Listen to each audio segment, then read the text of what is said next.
So this is part 2 on our video on stoichiometry. Now in the first part we talked about how to convert between moles and moles. And it turns out that that's an important skill to know, but it's not a useful skill by itself. The reason it's not a useful skill by itself is I can't actually measure out moles with any measuring tool.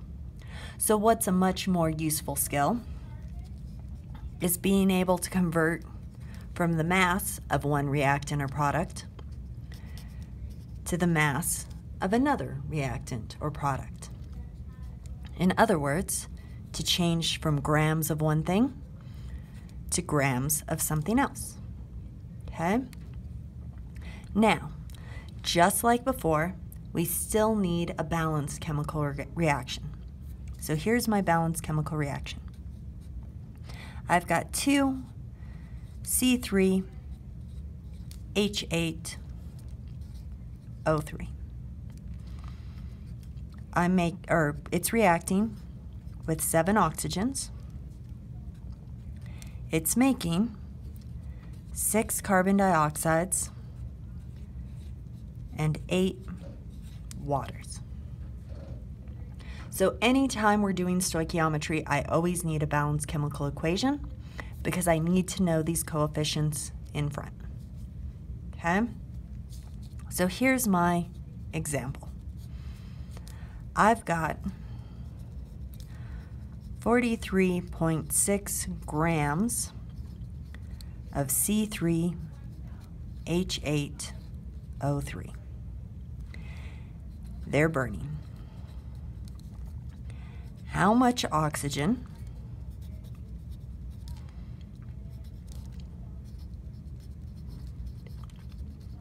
in grams was used? Okay, so here's the way that this works. Just like before, I still start with my number given.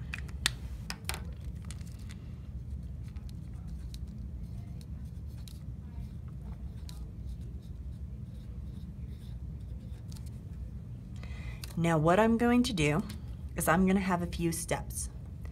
In step 1, I'm going to change grams to moles. So I'm starting with grams of C3H8. I draw my time sign and my line. Grams of C3H8O3 go on the bottom. Now in step 1, I said I was changing to moles.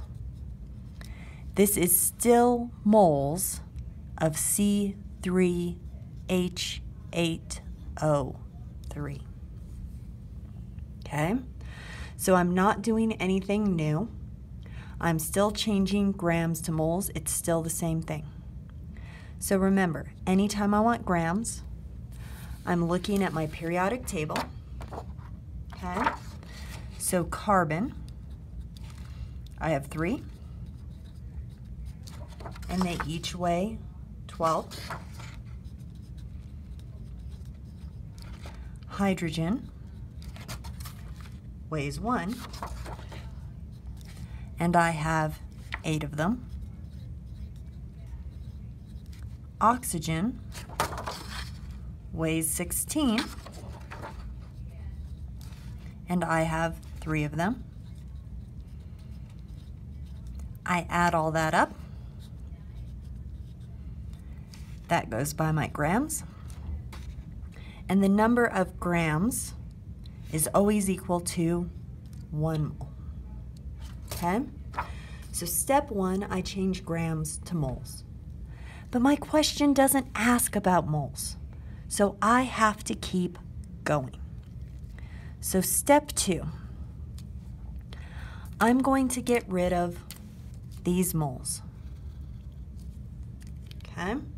So to get rid of those moles, I'm going to put them on the bottom.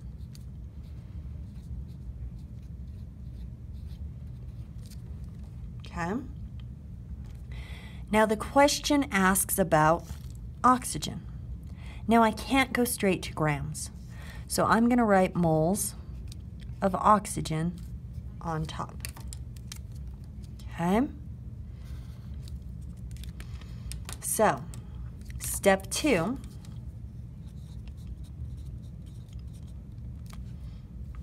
I change moles of one element or compound into moles of another element or compound.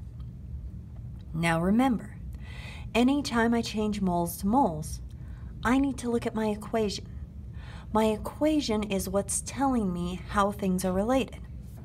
So O2, I look up here, and I need 7 of them. So I'm going to put the 7 here. So then I'm changing to C3H8O3. So the number I need for that is the 2. So this 2 is going to go here.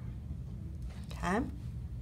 So, step 2, I'm changing moles of one element or compound to moles of another element or compound, and I'm getting those numbers from my equation. Okay? Now here's the problem. The equation didn't ask about moles of oxygen, it asked about grams. So I'm not there yet. So I need one last step. So step 3, I need to change my moles back into grams. Okay? So ideally, I would have more space, but I write too big. So pretend that I'm still going straight, but I'm going to put it down here. So I draw my time sign and my line. Okay? Now, I had moles of O2, so moles of O2 have to go on the bottom.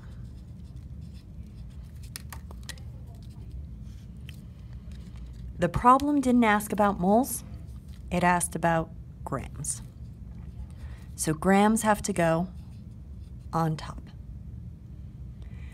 Anytime I'm looking for grams, I need to look at the periodic table.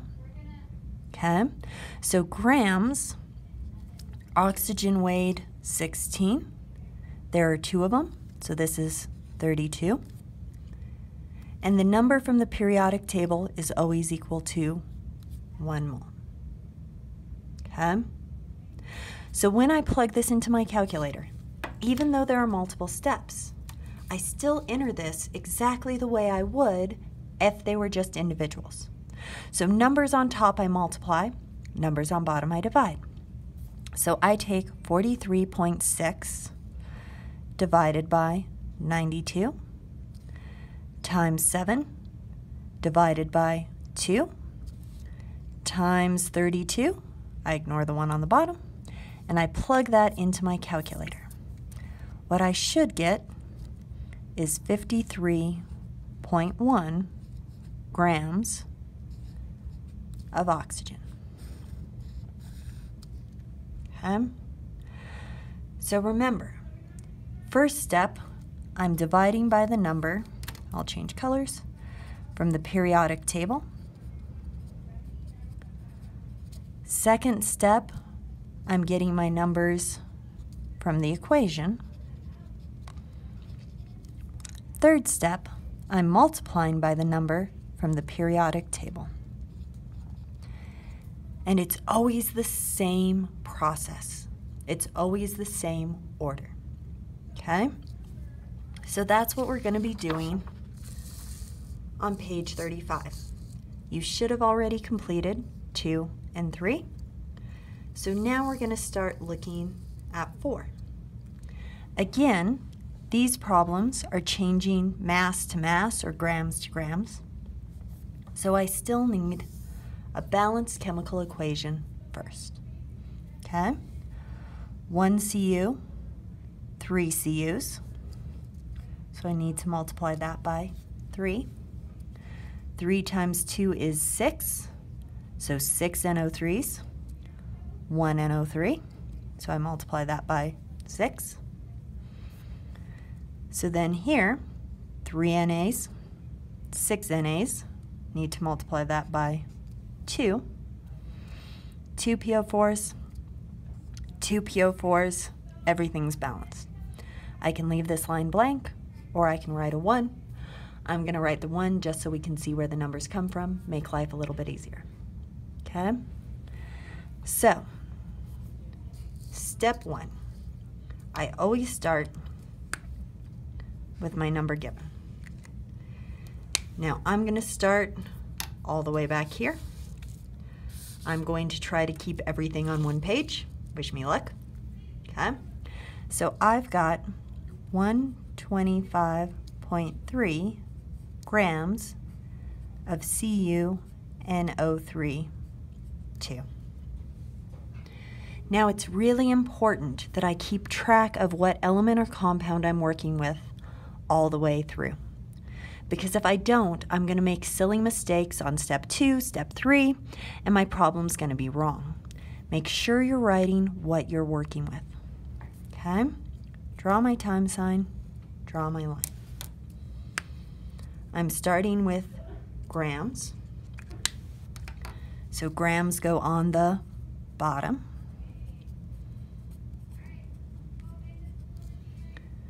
And remember, step 1 said I'm changing grams to moles. So I've got moles of CuNO3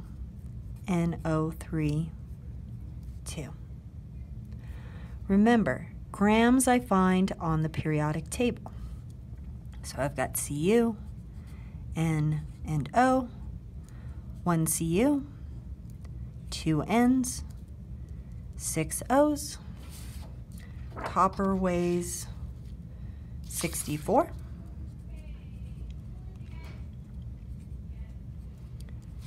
Nitrogen weighs 14. Oxygen weighs 16. I add everything together and I get 188. So the number from the periodic table goes by grams.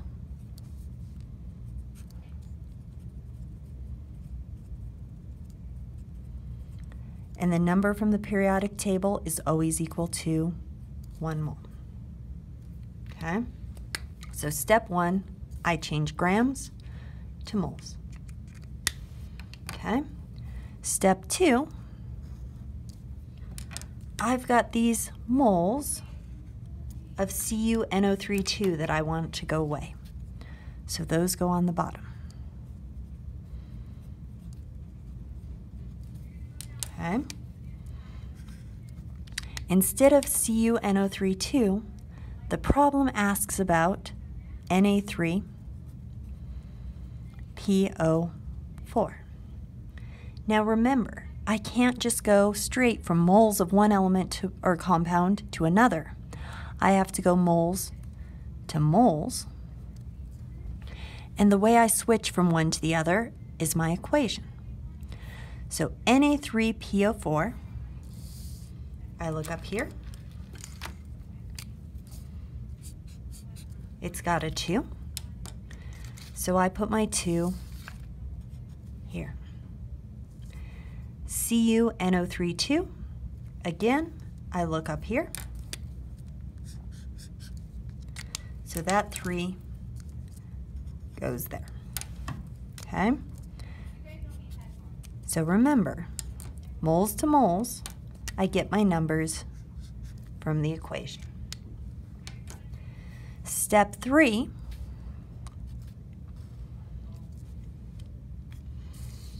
I need to change moles of Na3PO4. So those need to go away. So those go on the bottom.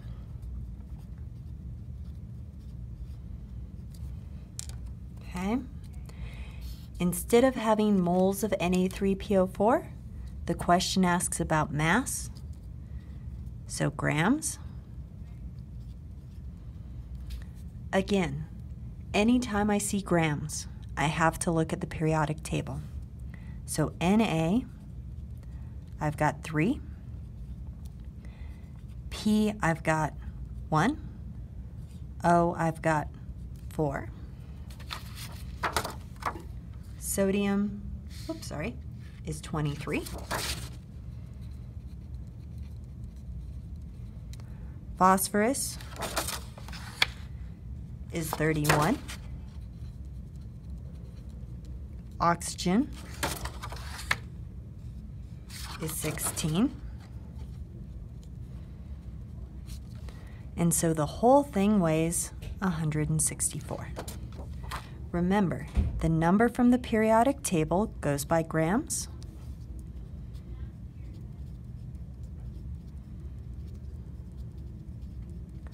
And the number from the periodic table is always equal to 1 mole. So when I plug this into my calculator, there we go. Numbers on top we multiply, numbers on bottom we divide. It doesn't matter what order I go in. I could do all the top then all the bottom, as long as on top we multiply, on bottom we divide. So 125.3 divided by 188 times 2 divided by 3 times 164. And when I plug that into my calculator, I should get 72.8695. Remember, I started with 1, 2, 3, 4 sig figs. 1, 2, 3, 4. So 72.8, that'll round up, 7 grams of Na3PO4.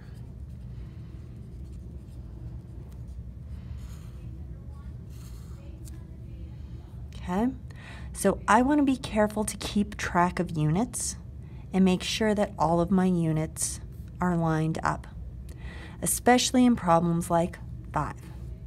Cu3PO42 is changing to CuNO32. Very similar names, so be careful as you're writing out the problems. So number 5 goes with this equation.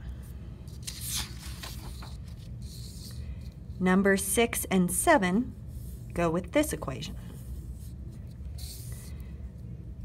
And my numbers are wrong. Let's pretend this was 8 and 9. They would go with this equation. Okay? So you're going to go through. Same 3 steps every time. Step 1, divide by the number from the periodic table. Step 2, use the coefficients from the equation. Step 3, multiply by the number from the periodic table. This is one of the most useful skills you will need to know.